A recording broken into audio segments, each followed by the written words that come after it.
శ్రీకృష్ణుని యొక్క దైవీ ప్రణాళికలో భాగంగా హిమాలయాల్లోని ఋషికూటమి ప్రేరణతో ప్రపంచ రాజకీయ, ఆర్థిక, శాస్త్ర, కళా, సాహితీ రంగాలలో, సామాజిక, విద్యా రంగాలలో సంభవించనున్న పెనుమార్పుల గురించి పూజ్య గురుదేవుల పండిత శ్రీరామశర్మ ఆచార్య 1985లో ఇచ్చిన వివరణ నూతన యుగం యొక్క రూపురేఖలు.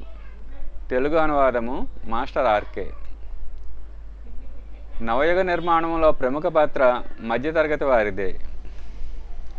ఇంతవరకు సమాజంలోని విశిష్టమైన వ్యక్తుల ద్వారా ఏమి చేయించాలో చర్చించాను. నా యొక్క వ్యక్తిగత సంబంధము అదృశ్య జగత్తులో ఉన్న ఒక విశాలమైన సంస్థతో ఉన్నది. అది ఏ విధంగా, ఎప్పుడు, ఎలా, ఏది చేస్తుందో అందరికీ తెలియచేయటం వల్ల రానున్న అతి గొప్ప మార్పులలో వారు ఏ విధమైన కార్యక్రమాలు చేపట్టవలసి ఉందో తెలుసుకోగలుగుతారు. విశిష్టమైన వ్యక్తులలో శాసనాధ్యక్షులు, మనీషులు వస్తారు. మనీష్య వర్గములో దార్శనికులు, వైజ్ఞానికులు ఇరువురు వస్తారు. ఈ విశిష్ట వ్యక్తులు ఈనాడు చాలా శక్తివంతులుగా గుర్తింపబడుతున్నారు. వీరు ఈనాటి సమస్యలకు సమాధానంగా సమాజం యొక్క ఆలోచన సరళిని మార్చగలిగితే బలవంతంగానైనా మార్పులను తీసుకురావచ్చు. ఏ అదృశ్య ఆత్మల యొక్క సహచరునిగా, సహయోగిగా నేను అవ్వబోతున్నానో వారు నివసించే పరోక్ష జగత్తును వదిలివేస్తే ఈనాడు జీవించి ఉన్న జాగృత ఆత్మల వర్గము మిగిలిపోతుంది. వీరిని అగ్రగాములని, వర్చస్వ సంపన్నులని, యుగ సేనానాయకులని అనుకోవచ్చు. వీరు తమ సామర్థ్యాన్ని ప్రదర్శిస్తూ సమాజానికి మేరుదండం వలె ఉంటారు. గొప్పవాడు, దరిద్రుడు వీళ్ళిద్దరూ నిరర్ధకులే. గొప్పవారి తృష్ణ ఎంత ఎక్కువగా ఉంటుందంటే ఆ గందరగోళం నుంచి బయటకు వచ్చే ఆలోచనే రాదు. బయటకు రావడం అనేది అది వేరే విషయం.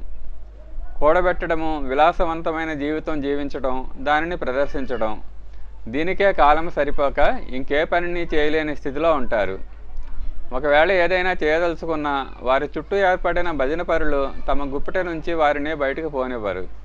ఎందువలన అంటే నిర్మాణాత్మక కార్యక్రమాలు చేపట్టినప్పుడు పరాన్నబుక్కులుగా ఉన్న వీరి జీవితము సమాప్తం అవుతుంది. దరిద్రుల గురించి ఏమీ చెప్పక్కర్లేదు. వారు ముందే ఒక పెద్ద విశాలమైన కుసంస్కారపూరితమైన కుటుంబాన్ని తయారు చేసుకుని ఉంటారు. వారి కడుపులు నింపడమే కష్టము. అన్నవస్త్రాలకి లోటు ఉన్నప్పుడు చికిత్స, విద్యోపార్జన మొదలైనవి ఎలా సంభవం అవుతాయి? అతిథి సత్కారాలు, పెళ్లిళ్ల ఖర్చులు ఉన్న అతి స్వల్ప శక్తిని కూడా నాశనం చేస్తాయి. వారి సంపూర్ణ శక్తి లోటును పూర్తి చేయడానికి వినియోగింపబడుతుంది.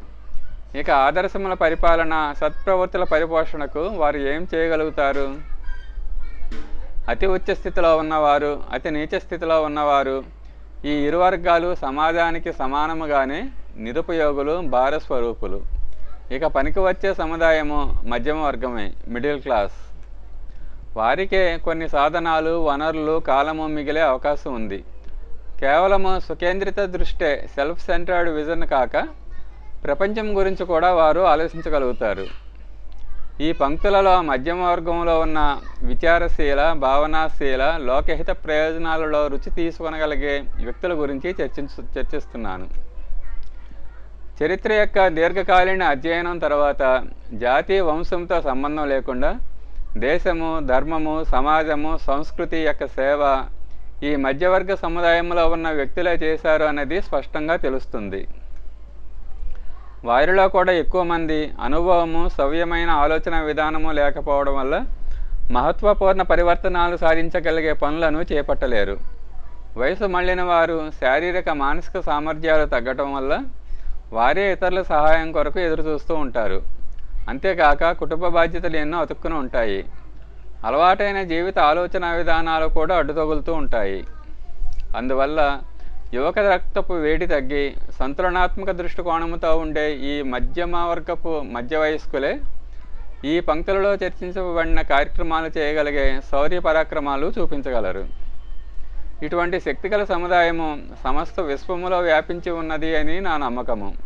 ధర్మము, సాంప్రదాయము, భాష, దేశముల విభజన మనుష్యులను చాలా వరకు విడదీసింది. అయినా ఈ విశిష్ట సముదాయంలో తగినంత ఇంగిత జ్ఞానము ఉన్నది అని నేను చూస్తున్నాను.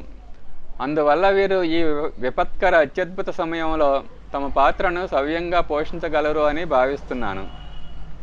వారికి కావలసిన శక్తి నా సూక్ష్మీకరణ సాధన ఇస్తుంది. ప్రజ్ఞా పరివారంలో సుమారు 20 లక్షల మంది సభ్యులు ఉన్నారు. వీరిలో ఎక్కువ మంది భారతదేశంలో ఉన్న హిందూ ధర్మానుయాయులే. కానీ పైన నేను చెప్పిన మధ్యమ వర్గం సమస్త విశ్వంలో వ్యాపించి ఉంది. వారితో ఇప్పటివరకు నేను ప్రత్యక్ష సంపర్కం సాధించలేదు. నా సాహిత్యం కానీ నా విచారధార ఆలోచన సరళి కానీ వారికి ఇంకా అందలేదు. సీమిత లిమిటెడ్ సాధనాలతో ఇది సంభవం కూడా కాదు. కానీ కావలసిన సాధనలు ఇప్పుడు ఉపలబ్ధం అవుతాయి.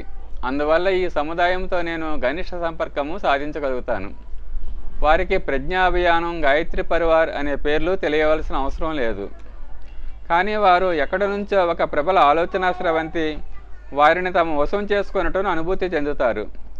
ఏదో చెబుతోంది, ఏదో చేయమని వ్యవస్థలను చేస్తోంది అని వారు తెలుసుకుంటారు. ఈ వర్గం వారి వద్ద తమ నిజ సాధనా సంపత్తి ఉండదు. కానీ తమ ప్రతిభతో సాధనా సంపన్నులను ప్రభావితం చేసి ఉత్తేజపరిచి వారి సహకారాలు పొందగలుగుతారు. సాధనా సంపన్నులు ఒక యంత్రం వంటి వారు. వారిని ఉపయోగించుకొనకపోతే జడభరతుల వలె ఎక్కడి వారు అక్కడే ఉంటారు.